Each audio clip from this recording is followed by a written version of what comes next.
is flooded with hot takes, but if you go out and you say something crazy like that, people might just hold you accountable. In a rivalry like Cleveland-Buffalo, those aren't just words. That could be a declaration of war.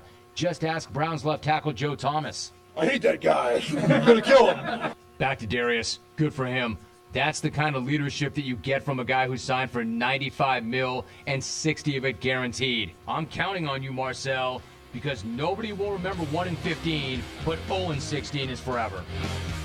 Don't keep your favorite memories buried in the basement. With everyone gathered for the holidays, now is the perfect time to send those old photos, cassettes, and home videos to Legacy Box, where we transfer your cherished memories to DVD or thumb drive and send them back to you in digital form, ready to watch, share, and relive. And for a limited time, go to legacybox.com/GoSports to get a 40% discount on your order. That's legacybox.com/GoSports. legacybox.com/GoSports. Hey everyone! This is Life Tips with Geico. Life Tip 1. You can use a razor to shave those little lint balls off your sweatshirt or jacket. Speaking of jackets, try wearing yours backwards. You could use the hood as a convenient snack trough. Life Tip 2. Switch to Geico and you could save hundreds on your car insurance. On top of that, the Geico Insurance Agency could help save you money on home and renter's insurance. Geico. Get savings into your life. Visit geico.com today. This is JT the Brick with Tom Looney. I want to know who you think will be the next head coach of the Rams, and you can go outside the box and you can go big. I mentioned Pete Carroll, not on the next cycle, but I definitely see Pete Carroll, if he wants that job, that would be the perfect fit. That's not disrespectful. He loves Seattle. He's won. He should have won 2 Super Bowls. He might go back again, but I think the window is closing. This is JT the Brick with Tom Looney. Nights at 8 on 95 The Sports Fox. Jim Rome, noon to 3 on WBES, Charleston, 95 The Sports Fox. The opinions expressed on the Brandon Lowe Show do not represent the values of Bristol Broadcasting Company. WBS Charleston, West Virginia, a Bristol Broadcasting Company station. Right, let's turn it up. Woo. Let's get weird, buddy. Let's get weird. Mike Patton. Well, he's 15. He's a good player. The officials were struggling mightily. I mean, they can't count to 3. I've been following Cam Newton ever since he played for the Ohio State Buckeyes, my #1 college football team. We got our kicked today. No basket! No basket! No basket! Lions win! Lions win! Lions win! You got Jared Porter in the middle of the field talking everybody. Then when somebody say something to him, he don't even supposed to be on the field. Are you ready? Good evening, everybody, and welcome to the biggest show in sports. This isn't Fart Talk Radio anymore. Oh,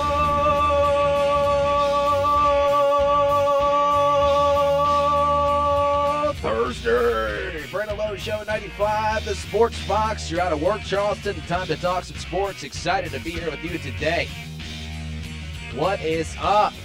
Man, is it cold outside? Got Richard in studio. What's up, man?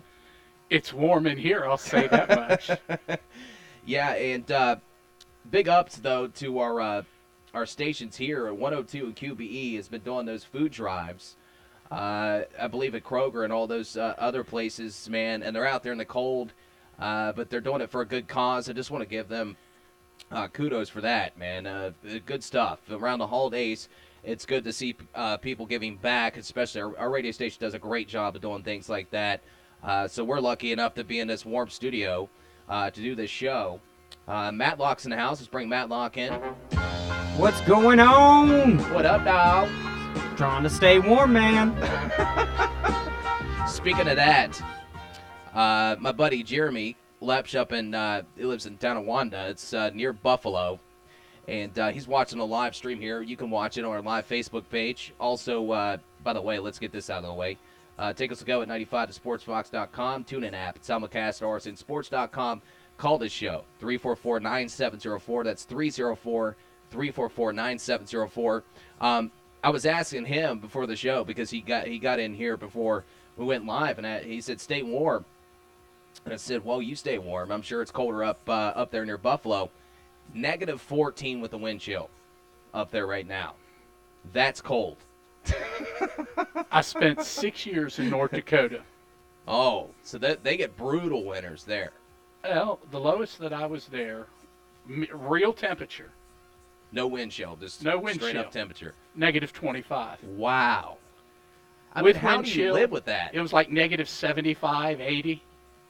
Well, you just do. I mean, it's like anything. Believe it or not, you learn to deal with it. Negative 75 or 80. Yeah. I don't know if it's that. But I don't know. with wind chill. Yeah. Okay. Well, when you got a 45-mile-an-hour wind. Right. Okay. But, normal temperature around there floats around 0. That's brutal. And you just deal with it. I want to welcome in Tyler Stewart to our live Facebook page. How you doing there, brother?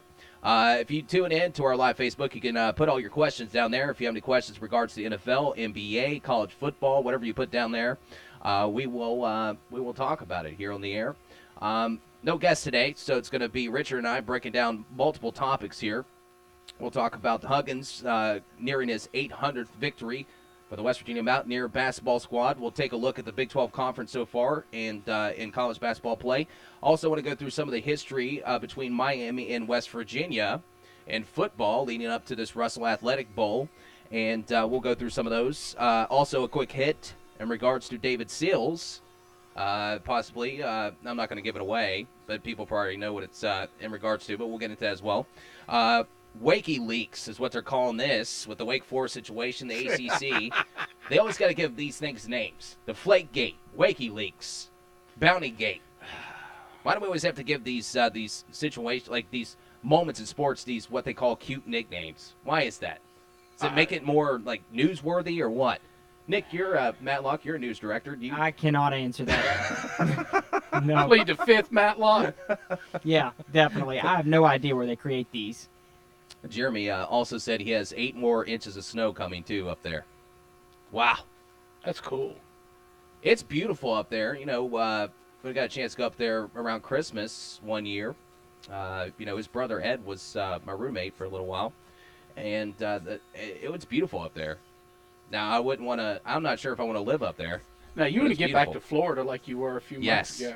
Yes. My wife and I were just talking about that the other night. Sarasota, Longboat Key, don't make me leave. Go to Cleveland. Nobody's going to Cleveland. $1 a ticket for a game. Cleveland! Jeremy said he'll send some pics. Yeah, send some pictures for sure. Love to see those. It's great around the holidays, though. You can say that. Makes for a white Christmas, right? Got the snow around. Thing. It's pretty much snowing all the time there, though. So at that point, you're kind of just wanting to see some other color other than snow everywhere. So we'll also do our Let's Get Weird news. NFL picks, I'll make them because we got the Poop Fest game tonight, according to Richard Sherman. Man's never lost for words, is he? No. And we'll do a couple NFL stories, too, in regards to the Pro Bowl and Deflategate, too. What happened to that? We'll get into that later on, and then we'll end our show with our Let's Get Weird news. But for now, let's go ahead and get into our breaking news.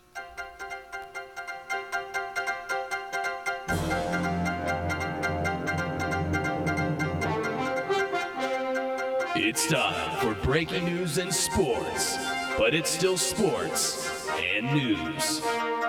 From the Brandon Lowe Show newsroom, I'm Brandon Lowe, and here's the news and sports. That's still sports and news. All right, news and sports. Sports is still news. Got to open up with some sad news. Unfortunately, Craig Sager, longtime Turner sports broadcaster, dies at the age of 65. Turner family, Turner president, sent his sentiments and his words towards Craig Sager. He said Craig Sager was a beloved member of the Turner family for more than 3 decades. He's been a true inspiration to all of us. There will never be another Craig Sager. His incredible talent, tireless work ethic, and commitment to his craft took him all over the world covering sports. Man, it's just a sombering moment for broadcasters. Generations you grow up watching these broadcasters work. Over 40 years of time covering so many different events. The cool thing, though, for Craig Sager was he actually partnership through Turner Sports and ESPN. He got to work the first NBA Finals game in June, this past June, sideline reporting with ESPN's Doris Burke for Game 6 between the Cavs and Warriors. And it was a moment where I actually loved what LeBron said. After the game, he said, "How in the hell do you go 30-plus years without getting a finals game? That don't make no sense. I'm happy to see you, man. Much love and respect. I'm happy I was able to witness in front of these fans. We really appreciate you." It's just a sad thing. And, if you've had members of your family or you've had to go through battling leukemia and cancer, it's a tough thing for a family to go through, and it's just sad. There is a silver lining if you watch how he battled it. Yeah. His attitude, the grace, the confidence that he was going to beat it, and kept working and kept persevering. I mean, there's a message there. Yeah, and speaking of that, shortly after the NBA Finals and such, ESPN presented Sager with the Jimmy V Perseverance Award at the 2016 ESPYs. Here's Sager's quote in this. He said, "Whatever I might have imagined a terminal diagnosis should do to my spirit, it summoned quite the opposite, the greatest appreciation for life itself." I think we played this whenever this happened, too. So I'll never give up. I'll never give in. I'll continue to keep fighting, sucking the marrow out of life as life sucks the marrow out of me. I will live my life full of love and full of fun. It's the only way I know how. And so prayers to his family. And the good thing, as I've said about things like this, Craig Sager no longer is in pain. His family is no longer in pain. He is in a better place. And but prayers out to his family. He was a great man. And by the way, loved his suits. He had the best suits. He had the greatest suits on the sideline. And loved his interaction with Coach Popovich and Craig Sager. And there just won't be another, like Turner said, there won't be another Craig Sager. All right, let's go over to our schedule. NFL tonight, Poop Fest between Los Angeles at Seattle, 8:25. This should probably not be very competitive. There's no Jeff Fisher. Now, they weren't competitive with Jeff Fisher, so they got an interim head coach. Their special teams coach is now the interim head coach. Seattle is battling at this point, they're like the 2 seed in the NFC at this point, something like that, 2 or 3 seed. Seattle is one of those teams that Vegas likes still to possibly get into the Super Bowl over a Dallas Cowboys team. Yeah, I mean, I can't argue that. Pete Carroll's proven what he can do there. I mean, here's a question I ask any, if you pick one team in the NFC who you don't want to play, it's not Dallas, it's Seattle. Do you really want to take on Seattle? Right. At home especially. If they get they get those home games, Seattle's pretty much invincible at home. Now, on the road, Seattle, historically, with Pete Carroll, especially, not very good on the road. But Russell Wilson, in the playoffs, does pretty good on the road. So it's kind of a catch-22. Just depends on what happens. But, yeah, I said this yesterday. The NFC is extremely competitive. The AFC's, you got your top teams. You pretty much know who you're probably going to see in the Super Bowl. But when you look at the NFC and how competitive it is, when you see some of these teams like Green Bay and such winning games, you got Seattle, you got Dallas kind of falling off here and there. You don't know if there's a wild card team that might even sneak up and maybe get it. I mean, we've seen it multiple years, but I like the NFC, how competitive it is compared to the AFC. Now, there's a lot of good teams in the AFC, but I love what the NFC has done this year. Yeah, I mean, I still think it boils down to Dallas, Seattle. I mean, I think it really boils down to those two teams. I really don't think Green Bay is going to be able to put together several games in a row to be able to take out Dallas or Seattle, particularly if one of them has to go through both of them. Right.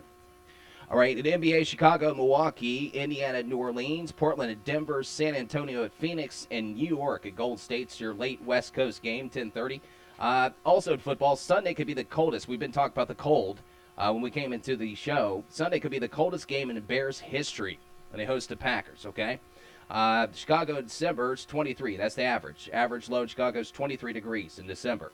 On Sunday at noon, when the Bears host the Packers, the temperature is expected to -2. And you read that right. 2 degrees below zero. The high for the day, 0 with a low of -15. Wow. Added bonus, 15-mile-per-hour winds during the game. That's fun. They'll be okay on the sidelines. They got those heated benches and those big old heat fans blowing. They'll be fine. The most recent entry to that list came back on January 10, 2016. The list of games, the coldest games, the Vikings hosted the Seahawks in a playoff game at TCF Stadium. It was -6 degrees with a wind chill. of a negative 25. And Seattle Seahawks quarterback Russell Wilson said the hardest part was communicating. It was so cold your mouth kept freezing when trying to communicate to those guys. Woo! I mean, that's cold. Build a dome. That's earning your paycheck. That really is. I'm sorry. I think I could play out -2 for what, $300,000 a game or whatever. Yeah, put me in, money makes me real warm. I'll go to the practice squad, make $500,000 a year. MetLife Stadium and it says MetLife Stadium and Switzerland will have something in common. They'll both be neutral territory, at least for this weekend. The end zones, nice joke there. The end zones in the stadium will be neutral, with the New York Jets playing a Saturday night game and the Giants kicking off early Sunday afternoon. There won't be enough time to paint team names in the end zones. Jets and Giants are the only NFL franchises sharing a stadium. So this brings us back to the Hall of Fame game as well. I guess they just don't want to make a mistake of, with the cold and everything involved, possibly creating some type of cement field or something of that sort. Dude, I just don't think they have time to turn it over. They need their own stadiums. It's New York. Come on. Yeah, but you think about it. You know how much it costs to build what was it, like $4 billion or whatever to build? I know. I just like to see, I don't know. I guess that's the right answer, but I don't even know why the AP report on that, but it's just funny to kind of bring up because you schedule those games. That's why, I mean, when this happened, you thought the Jets and Giants would have their schedule lined up. Yeah. To where they had enough time, but this time I guess they goofed up in the scheduling process, and now they can't put the names. Now it doesn't matter though. I mean, does it really matter? Still going to play football. You got a field. You know where you're playing. You're at home. Your fans are in the stands. It doesn't really necessarily matter. I just found it kind of funny. Well, it might matter because you don't want to be the Jets. Leave the Jets on there while the Giants are playing. Floyd Mayweather Jr. mocks Conor McGregor on Instagram. I don't know if you saw this. He took a few shots at UFC lightweight champion Conor McGregor through social media Wednesday night. Mayweather posted an Instagram video of McGregor tapping out to Nate Diaz from their March fight at UFC 196. Retired pound-for-pound boxing king offered $10,000 to the best caption posted on the video. $10,000. He's a bored man with too much money, is what he is. And if he doesn't stop spending like he is, he's going to become Mike Tyson. That's exactly what's going to happen. He needs to stop spending money. There's videos of him showing multiple Rolls Royces in a row. He had like 8 of them. I mean, he needs to stop spending money. $10,000 to the best caption. I mean, that's great. I wish I would have knew of the contest. I would have joined. But $10,000 for best caption? That's just too much money. Yeah, but $10,000, think of the pub. I mean, let's face it. Boxing isn't what it was, and UFC's getting all that momentum. Yeah. And Floyd's about marketing. He's about marketing himself. He really gave Conor McGregor a boost there, though. Yeah. More than him. I think he's trying to make this fight happen. Now, Conor McGregor got his boxing license in California. I'd like to see this thing go down. I just want to see how it turns out. McGregor get his butt whipped on boxing alone. I'll have to wait and see that. That left hand from Conor McGregor is pretty ruthless. Yeah, but there's a difference between UFC and boxing. Yeah, I don't know. It's weird. It's contrast of styles, of course. Mayweather is very good at dodging, so he'd probably get a couple hits in, back up, time up a little bit, get some points. He knows how it works. Conor McGregor, he fights in the UFC. It's more attack mode all the time. Probably get himself knocked out. That's probably what happened. He would go inside too much, and I think he'd get knocked out. They could mix a little WWE, a little Hulk Hogan in there, man. All right, let's take a break. When we come back, we'll do some WVU stuff. Do some basketball and football, getting ready for that Russell Athletic Bowl. Then later on, ACC stuff with Wakey Leaks in Louisville, Wake Forest situation. I like saying that. NFL stuff also up to come later on the show. You call the show 304-344-9704. Back after this, Brennan Lowe Show, 95 The Sports Box.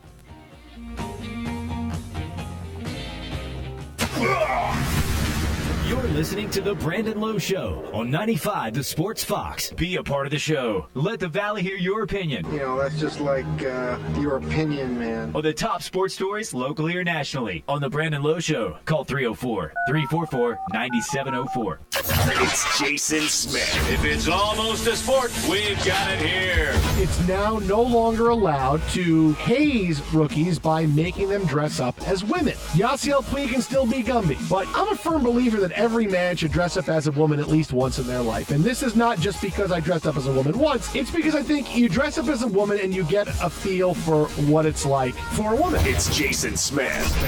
Nights at 10 on 95 The Sports Fox. The Ben Maller Show. I know I can't do it like Ben do it. Ben Maller. Matt Barkley is the answer, but he's not the answer at quarterback. He might be the answer if you need a buddy to go have a sandwich with, but no, he's not. This is the most ridiculous story in the NFL going. These people try to hype up Matt Barkley. He's not the starter next year in Chicago. At best, Matt Barkley can hang around and be a backup. The Ben Maller Show. Overnights on 95 The Sports Fox. Follow the show on Twitter at WBES Brandon Lowe. You can also listen to The Brandon Lowe Show on your TuneIn app or at 95thesportsfox.com. Now, back to The Brandon Lowe Show on 95 The Sports Fox. Did we ever put in that the Tater soundbite? Not yet. Okay. Tater's listening. We actually got him his own little soundbite, so when he calls in, we could play that for him. Eventually, yeah. As soon as we put that in, yeah. Matlock was slacking today, didn't put it in. I put it together. Hey, how many of y'all remember the Fabulous Sports Babe? The what? The Fabulous Sports Babe. I do not remember that at all. Well, she was the first woman to go on ESPN2 when they started to simulcast. Okay. And it's Nancy, and I forget her last name, but I'd call in, and if you were a first-time caller, she'd hit a button, have a certain sound to it. And, oh, okay. And on Fridays, you could call in, and I'd say, hey, put some ribs on the grill because it was Barbecue Friday. Yeah. You could have her pour a beer or whatever. Just all kinds of these little, like Zabe. If you listen to old Zabe, he'd have those little zinger sound bites. All right. Marshall basketball will take place Saturday. Their next game at Akron. They're 6-3 currently on the season. Pregame starts at 7 o'clock. Tip-off at 7:30. You'll listen to the game on AM 1240, WVTS here, and also simulcast right here on AM 950, 95 The Sports Fox. Again, pregame starts at 7. That's always a big one, the Akron game for Marshall, and football and basketball. So that'll be a nice little game for Marshall. John Elmore, I just want to point this out too, Charleston kid, has just played tremendous this year. Recently, on Monday, he was the Conference USA Player of the Week. This is the first time Marshall has seen a player get the honor since James Kelly last year was named Player of the Week during the week of February 22nd. Elmore is coming off a week where he averaged 31 points, 48% shooting, 4 of 12 from three-point range at 33%. 24-30 from the line. This is pretty interesting, too. If you go back over here, number 7 in the nation in points per game, number 8 in the nation in assists per game. He's also the lone player in the nation that ranks in the top 10 in both categories, while his 23.6 points per game leads Conference USA. So good to see a Chuck City kid doing well for Marshall. And again, they play Akron Saturday, tip-off at 7:30, pregame at 7. And you can listen to the game either on your TuneIn app or right here on AM 950 and AM 1240. All right, let's move over to Mountaineer men's basketball. Let's start with the Big 12. And they had their teleconference this week, and Baylor Scott Drew made some remarks that how about all teams making the NCAA tournament? When you look at this conference, Richard, do you think this conference is still as deep as it was maybe last year or the year before that? Do you think this is still the best conference in basketball this year? Yeah, I mean, I think it's pretty close. For whatever reason, the Big 12 has really done well over the past couple years and how deep it is. I'll be honest, I really don't look at how tough the conference is. What I look at in basketball, I'll be honest, I look at it more from an individual standpoint versus where in football they kind of look at the whole conference aspect. Bottom line, you go out, you get your wins, You go 500 in, a conference. I mean, any of them. Big Ten. Yeah, the SEC is not the basketball. Doesn't from top to bottom. But I don't put as much stock in the overall competition of the conference, because if you go out and get your wins, you're going to make it NCAA tournament. Basketball's a little bit different than football. You can lose a game here and lose a game there. Just get your 23, 24 wins and you're good. Yeah, you get 19, 20 wins, most importantly 20 wins. You're in the NCAA tournament. Now, the reason why it's important in your conference as well, if you win your conference, your seeding, you can get a better seed if you win your conference. Also, if you win the conference tournament, not so much. So it's not really – the conference tournament's something that a lot of coaches complained about as well, that it's kind of pointless, because even though if you win the conference tournament, much like Kentucky did, last year they got a 4 seed. They were upset about that. But what makes this interesting, and I get where you're coming from with football and basketball, your RPI and all that stuff, in conference, if you have a very competitive conference, like if you look at Baylor. From a ranking standpoint, if you have teams that are highly ranked, it definitely helps your RPI. Yeah, I mean, you look at Baylor, and they've been really surprising. We had Greg Peters on last night from 750 The Game in Portland, and he was talking about it's the most surprise, the biggest surprise to him coming into the season, 8-0. And they are number 1 RPI in college basketball this week. The Bears count non-conference wins so far against Oregon, VCU, Michigan State, Louisville, and Xavier. They should finish 12-0 in their non-conference play. Then you look around the league. You got Iowa State, who shows 3 losses. They came against Gonzaga, Cincinnati, and Iowa. Oklahoma, who no longer has an All-American guard Buddy Hield, has lost 3 times. And that came against North Carolina, Maryland, and Wichita State, all 3 really good teams. Kansas State, TCU, they're 9-1. The Wildcats' Power 5 conference wins over Boston College and Washington State so far. Horned Frogs, Jamie Dixon, former Pitt coach, now back at his school, TCU, wins against UNLV and Washington twice. So, Texas Tech's 8-1 under Chris Beard. Lone loss coming by 2 points against Auburn. So, obviously in the non-conference play, a lot of these teams that they've lost to are either good teams or the lower tier of this conference that have Power 5, quote-unquote, wins are against also lower tier teams in other conferences. So, what I'll say about basketball is we truly won't see how good these teams are until they start conference play. That's really where you start seeing where these teams are, because coaches are familiar with each other. They're familiar with their game plans. They play each other twice in a year. They go home and home. That's when you start really finding out how good these teams are. Now, you can find out how good they are in the non-conference if they play some of these top-tier teams, like West Virginia's victory over number 6 Virginia at the time. On the road, that's a very good win. You can chalk it up and go, hey, this is a pretty decent team. Yeah, and also you don't, in what you call your pre-conference games, if you don't go out and lay an egg against somebody that you should beat. Right. Looks like everybody's beating who they should beat. Right. And once you get into conference play, you got to take care of business at home. But I think where the rubber meets the road is, what do you do when you're on the road? Because basketball is one of those environments where there's a definite separation when you're playing at home and when you're playing on the road. And that's where you start to see, okay, well, this team, Oklahoma goes into West Virginia and wins. Then they go down there and beat Oklahoma State, and they take care of business at home. That's where you'll start to see the conference shake out. Yeah, and the name of the game, of course, is, protecting your home. Protecting your home arena. You want to win all your home games. That's what you need to do. Win some road games, that's great, but the ultimate goal, protect your house. Kansas is so good at that. They've won 12 consecutive Big 12 Conference championships. They're so good at not losing home games. They don't lose really much, but, they protect their home court. I mean, you play 18 conference games. So you got 9 at home, 9 away. Go 7-2 at home. And we'll say you go 4-5, on the road. So you're, 11-7. You want to be definitely above, way above, somewhere in that, 12-6, 13-5. That's what you're looking to do. According to this week's NCAA RPI rankings, the Big 12 has 4 teams in the top 50, 7 in the top 100, and all 10 in the top 150. So RPI looking all right so far. I'm excited for conference play. That's what I get excited every year when that kicks in, because that's when a lot of people start to really watch and tune in to college basketball.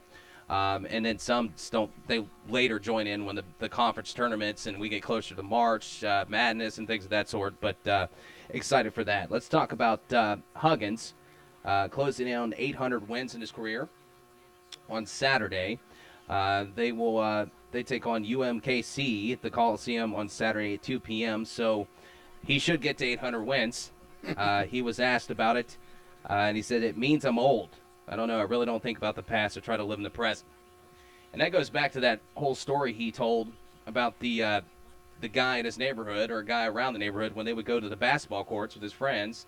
They would put him in the back of a pickup truck to take him to the court, and he asked the guy why he didn't have a rear view mirror up in his truck. And the guy told him why, look behind you, always look in front of you.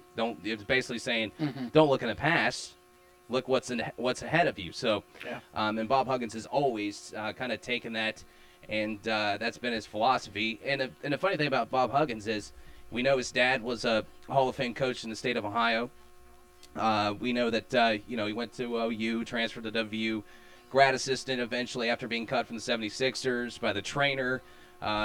We know the story. He's got a master's in health administration, but the funny part is his dad and his parents always wanted him to be a doctor. They didn't think basketball or anything of that sort was really the way to go. And Huggins at some point seen his coach and his dad, and the stress of being a coach. Even Huggins didn't know if he was going to be a coach. Yeah, and here's the thing, and I want to go back a few years when Huggins had that real bad season, and everybody thought that the train was, coming off the tracks. And what were Huggins' words? 3 words: "I'll fix it." Yeah.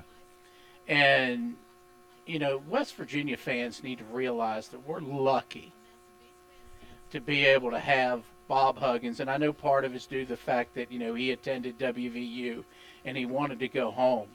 But, I mean, we just got to take advantage of him while we've got him.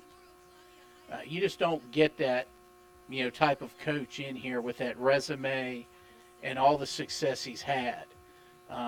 Enjoy the ride. We had a great run under Beeline, and he did a great job when he was here, and he went out of here with class. But there's just something a little bit different about Huggins. I think the thing that I love, and this is what great coaches do, is when Huggins went from the Big East out, he even admitted this, that obviously when he played in that Big East, it's totally different than when he went to the Big 12 and how he needs to recruit his players. Now, he went back to what he did at Cincinnati with the press, and that's what he's doing now. And the way he's recruited and the way he's built his team into pretty much a machine, because he's playing 11 players at this point. They're averaging 10 minutes apiece. So he's got 11 guys and a couple other guys, too, I think, with like 9 minutes, 7 minutes here and there. He's pretty much playing his entire roster. That's a luxury that a lot of coaches don't have. Now, you got to do that with the style of play. He even talks about that. Okay, our opponent gets tired, but we also need a rest, too. But he's developed that depth. He's developed that through his recruiting, and he's learned that the Big 12 is different and as far as the style of play. Plus, basketball has changed as far as going to more guard play. It's guard influenced all the way down. Smart coaches evolve. Right. Is it Cliff Kingsbury's the football coach down there at Texas Tech? Yes. Okay, the thing that I kept hearing when we were playing Texas Tech in that game is he just wouldn't, he didn't change. Yeah. That the reason he's having some of the problems that he's having is because he ultimately believed the system wins overall. Yeah, he's Holgerson, what Holgerson used to be. Yeah. That's what he is. The system. There's nothing wrong with having systems. There's nothing wrong with having philosophies. But you've got to be willing to deviate from those and willing to at least examine other avenues and say, let's examine this. Good coaches evolve. Right. All right, let's take a quick break. When we come back, I'll tell you about David Sills, run through some history between WVU and Miami. Russell Athletic Bowl coming up next week. Is it next week? Not next week, 2 weeks from now. Next week's Christmas week. Get my weeks mixed up. Bowl games start this weekend. Bowl games start this week. I thought Christmas was this weekend for some reason. I wish it was. All right, we're back after a short break. Brandon Lowe Show, 95 to Sports Fox.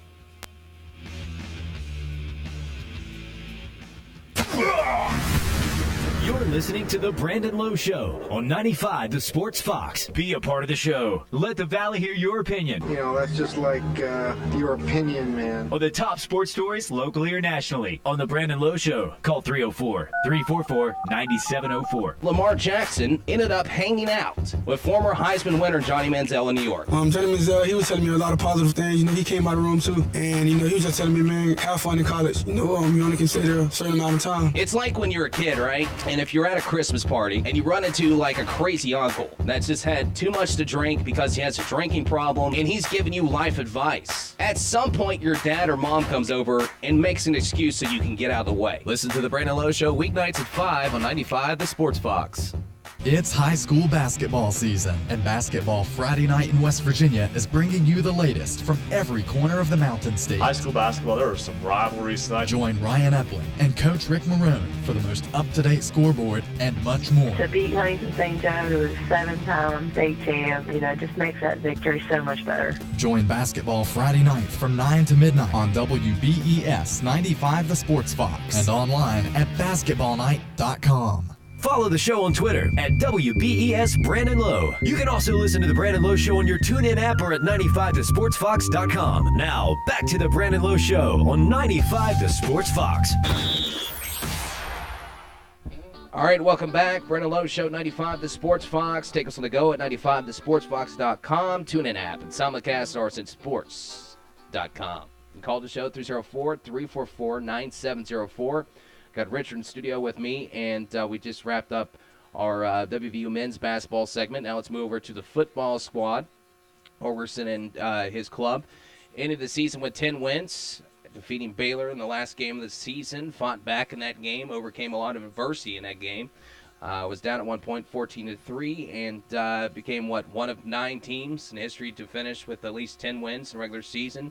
Like he said, those kids and that team will be remembered on a wall in that complex over there, and it's been a tremendous season. Now, my remarks as far as the Russell Athletic Bowl, and I said this, it's unfortunate because of how everything played out with the playoffs and things of that sort, that a 10-2 football team has to play on a December 28th bowl game in the Russell Athletic Bowl. Now, I love it because we get to play Miami.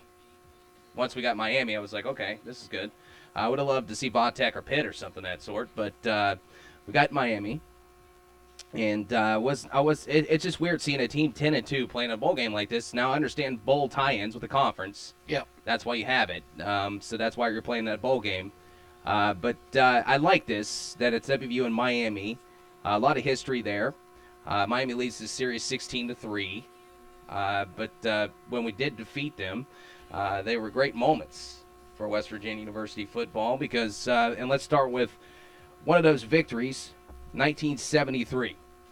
West Virginia 20, Miami 14. At the time, Bobby Bowden was the coach. Back in the day. Yeah. And this is the game, and I'll go through this. It was a midst of a 4-game mid-season losing streak that included a 62-14 defeat at Penn State, the worst loss Bobby Bowden ever suffered as a college coach, by the way. And Bowden was down to his last healthy quarterback, which was Ben Williams. Now, the reason why Ben Williams is such a big thing is because he was the first African-American quarterback to start in Mountaineer history. And then, the 70s, it was a crucial time in our history where we were trying to get things going. So we get the victory, and at that time, kind of got Bobby Bowden and the criticism off his back a little bit. Now, what's interesting is he said when he came in at halftime, the players were so exhausted and beat up, they went through 500 pounds of ice. 500 pounds of ice. He said he wasn't sure if they were going to be able to get, to play the second half, but West Virginia pulls out the victory. Got anything to say about that? I think it's a little exaggeration. 500 pounds of ice? Yeah. Why? That's a lot of ice. Yeah, well, you said it was negative 85 in North Dakota. Well, I can prove that. I think they probably kind of over-exaggerate a little bit, but what coach doesn't for the stories, I guess. True. I'm sure he went through a lot of ice. I can guarantee you that. And then we go over to 93, West Virginia 17, Miami 14. I remember this game, even though I was 7 years old. I remember watching it up at my great-grandmother's house. I watched Robert Walker run into the end zone, and that team Miami had that year. Wasn't Ray Lewis and those guys on that team that year? Yeah, I think so. And Bob Marley's son? Remember Bob Marley? One of Bob Marley's kids was playing for Miami? What was his name? Rohan Marley?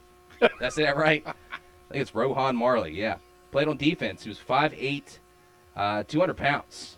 Yeah, I talked to Robert Walker about that game. Robert Walker lives beside my uncle in Charlotte, North Carolina. And we were down there for the Car Care Bowl, and he comes walking out, and we're over there just all playing basketball, and he joins in, and I'm like, you look familiar. He said, yeah, I'm Robert Walker. I said, I thought I knew who that was.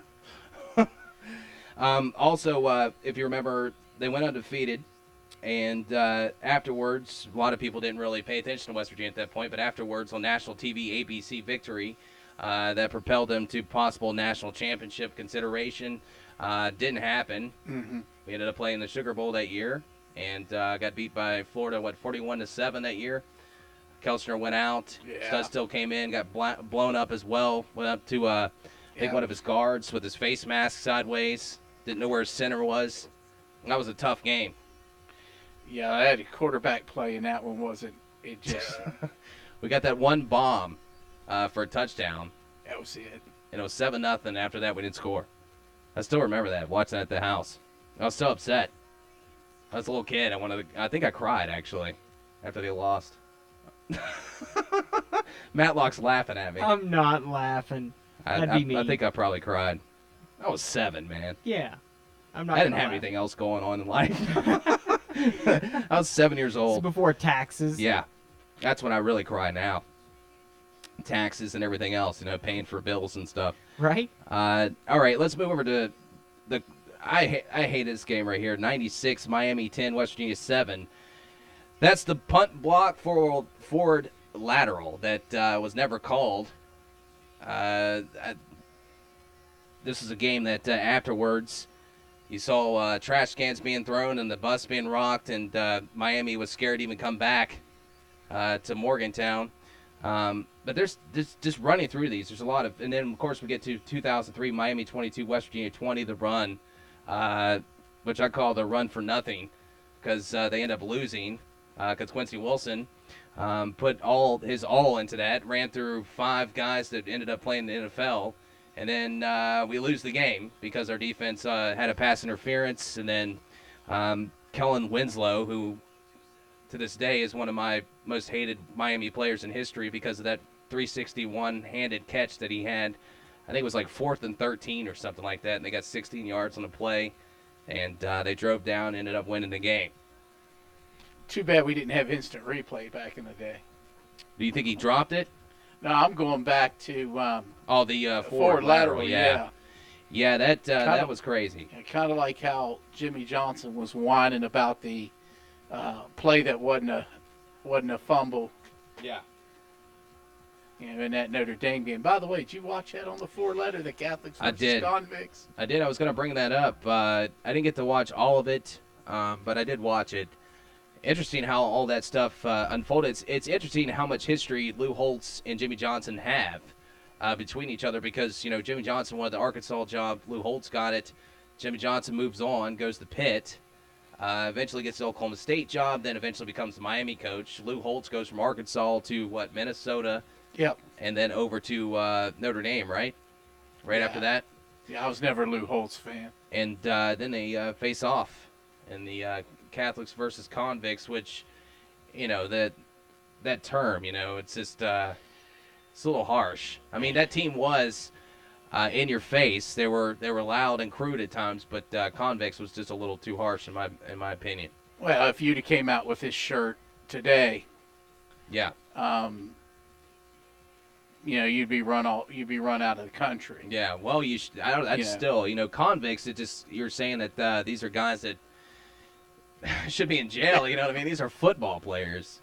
It's because they dance. They could break dance all they want. Doesn't mean that you call them convicts. But I think that was an act of anger from Notre Dame fans, just looking for the most atrocious thing they could do to call these Miami players.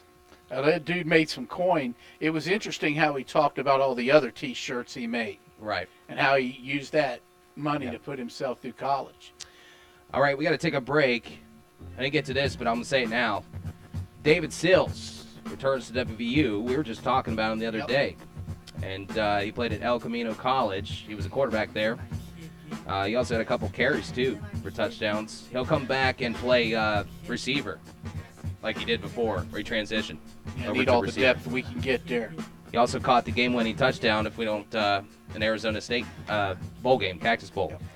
All right, we come back. We'll talk some NFL and this WikiLeaks thing. We'll get quick thoughts on that. Brandon Lowe Show, 95 to Sports Fox.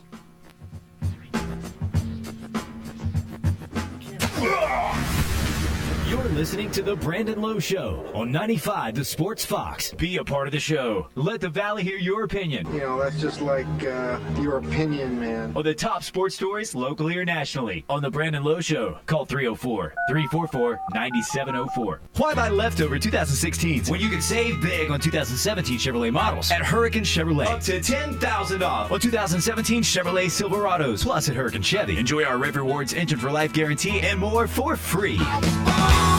Up to $10,000 off. Proud to be American, proud to be Chevy. The new Hurricane Chevrolet off I-64, exit 34, or hurricanechevrolet.com. Stock number 5087, MSRP $47,995. Discount $2,000 plus tax title dock fees expires 12/15/16.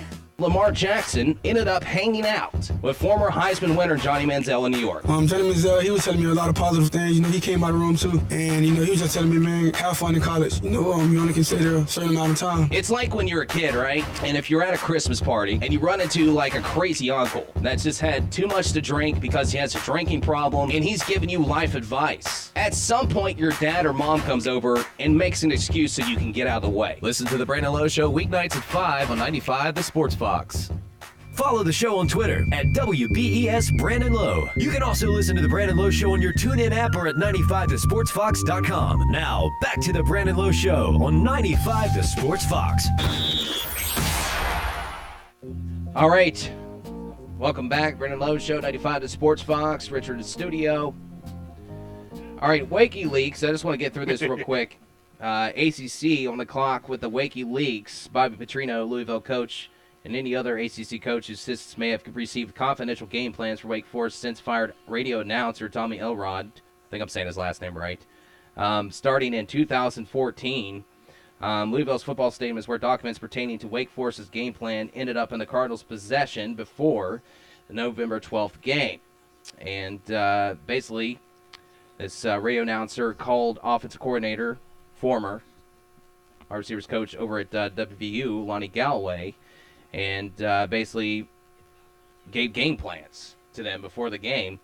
Now, this is what's incredible about this is Louisville's athletic director, I think it's their athletic director, comes out, it's their AD, Jurich or whatever, and puts out the following statement Wednesday and doesn't take any responsibility for any of this.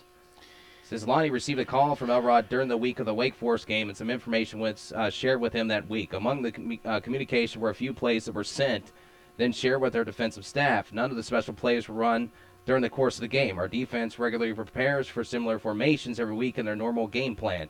Any other information that may have been discussed was nothing that our staff had not already seen while studying Wake Forest and their preparations for the game, and the material was not given any further attention. I'm disappointed that this issue has brought due to our attention to our football staff as we prepare for our upcoming bowl game. No responsibility. He's just upset that they're trying to prepare for their bowl game. They already saw everything, apparently, that Wake Forest has to offer. They didn't run any special plays, so this guy didn't take any responsibility for any of this. Okay, now maybe I'm on the outside here. I don't know. I was listening to the Four-Letter Word Network while our great Fox affiliate was on commercial, only reason why. And they had Steve Spurrier on. And point blank, Booger McFarland and Mike Greennuts. Booger. Yeah, Mr. Missouri's going to lay 45 on you. They asked a question point blank to Steve Spurrier. If you would have gotten this type of information, would you have told you, would you have done anything about it? And in all 3 instances, he avoided the question. Yeah. Asked directly. I'm sorry. Now maybe I'm, but if I get a call from somebody and I'm giving true inside information, I'm going to call up the head coach of that other football team and say, hey, by the way, I got a call from your radio announcer, and he's giving us information. And to me, it's an integrity issue. Yes. And then what tops it all off is who's Louisville's head coach? Yeah, Bobby Petrino. He's had integrity issues. I hate to say it, but you have a lot of college presidents, athletic directors who care about winning at all cost.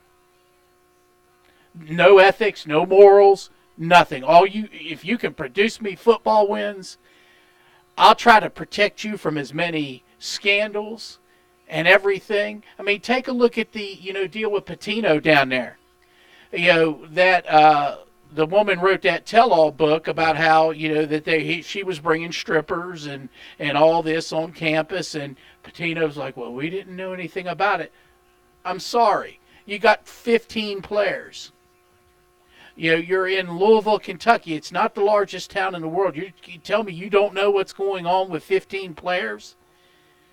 And the woman was actually credible. I don't condone her operation or her acts, but what she said, she was able to back it up, with facts that I was able to read and see that may not condone her operation or what she's doing. Yeah. But she's credible. And this is just an ethics thing for me. Now, they mentioned also, well, you steal signs. Okay. Yeah, if I'm sitting over here on West Virginia sidelines and I can see something in the open, that's part of the game. That's in the course of the game. This isn't after the game where I hand somebody, I get handed a playbook on the sly. I'm sorry, maybe I'm in the minority, but I think the whole thing stinks because I believe there's culpability on Louisville's part and then obviously culpability on the Wake Forest radio announcer's part. Well, I think it makes it worse, too, because he's a part of the team. He's a radio announcer for the team, so that makes it even worse. He's more loyal to someone who he was with before at Wake Forest, Lonnie Galloway, than he is to his own team. That's the unfortunate part, too. You talk about the integrity part, it certainly is. I mean, ACC said providing competitive integrity is a fundamental to the Atlantic Coast Conference. In their statement, the conference office is in the process of obtaining the internal findings from Wake Forest University. You mentioned, and I talk about this on the show all the time, which I'm sure you hear, that you are correct. This whole thing of morals, integrity, character, all that stuff kind of goes out the window when you want to win football games. And I think it pertains to whatever program or whatever sport generates the most money as well. So if you look at a Louisville basketball squad, first off, there's no reason for her to pinpoint a certain university unless it actually happened. Going back to that woman that all this stuff, there's no reason she needs to, call out Louisville. They didn't do anything to her. It's not like they found some type of, letter saying she didn't make it into the college or anything like that. Exactly. There's nothing there that she needed to attack the school other than it actually happened. She wanted to write a book. She wanted to make money off of it, and that's just how it went. But I think this whole thing with ignoring this has everything to do with money, because they know football programs generate the most money at most universities, if not all universities, unless it's a truly basketball school that donors and everything and boosters are putting all their money into. But that's the reason why this stuff happens, because they don't want their money and everything to go away. They want to keep generating this and keep bringing in students and keep bringing in student athletes and keep generating this money so they can sweep these scandals underneath the rug and make sure this stuff keeps going. And this is the same situation here with the Wake Forest situation. All right, we got to take a break, though. Okay.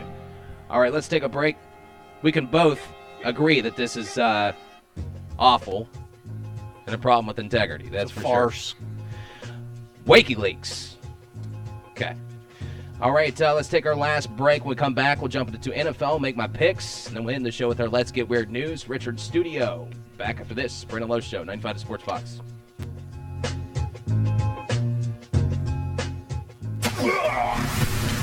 You're listening to The Brandon Lowe Show on 95 The Sports Fox. Be a part of the show. Let the Valley hear your opinion. You know, that's just like your opinion, man. On the top sports stories, locally or nationally, on The Brandon Lowe Show. Call 304-344-9704. This is the Dan Patrick Show. I just like to say that y'all rock, man. I'm looking at this with the Rams. Whoever takes this job, you got to have an offensive-minded guy coming in because that's today's NFL. I have skilled position players. You got Gurley. You spent money on Tavon Austin, and you went all the way up to the top to get Goff. You got to find out what you have here, and you better bring in somebody who can bring that out. Dan Patrick. Mornings 9 to noon on 95 The Sports Fox.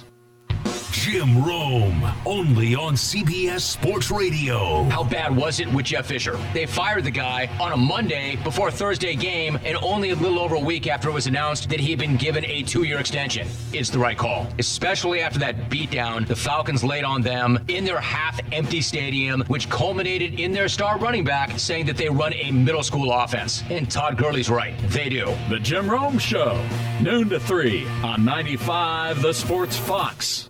Follow the show on Twitter at WBES Brandon Lowe. You can also listen to The Brandon Lowe Show on your TuneIn app or at 95thesportsfox.com. Now, back to The Brandon Lowe Show on 95 The Sports Fox.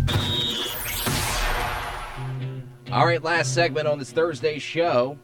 Getting closer to the weekend. Also, tonight's Poop Fest game between the Rams and Seahawks. My Rams stink. Let's just hope we get John Gruden or somebody in there. All right, I want to get through these two stories. So we got 6 minutes, real quick. Pro Bowl, is it relevant or not? I don't think it's relevant. I think it's more relevant to be All-Pro. Darius Slay from the Lions, he was all bummed out the year before. He didn't make the Pro Bowl. Now he's like not a big deal because he said it's not in Hawaii any longer, so it's not a real big deal for him. That's all that is about is a free trip to Hawaii on the NFL. I'd rather just not even have the Pro Bowl, actually.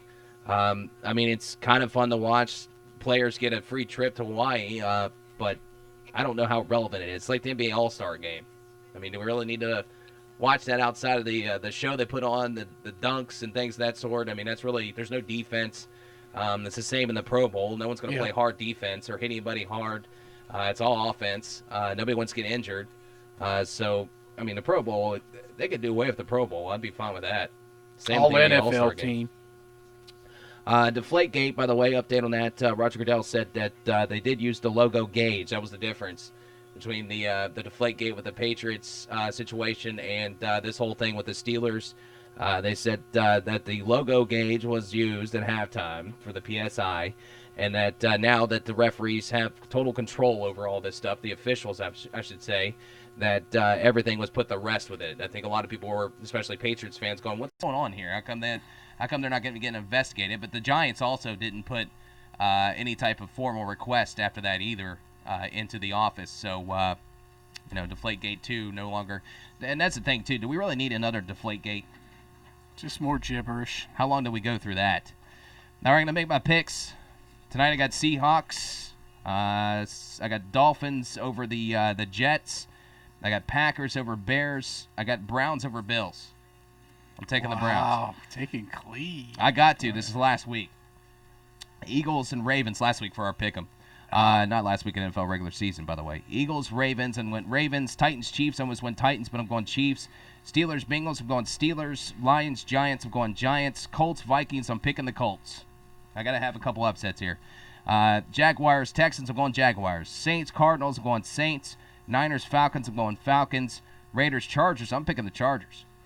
The Superchargers. Patriots at Broncos. I'm going to go Broncos. Buccaneers at Cowboys. I'm going Bucks.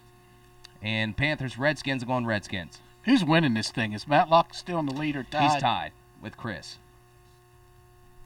I'm third. And this is the last week, apparently. I don't know why. But I had to go out on the ledge here and pick a couple I wouldn't normally would.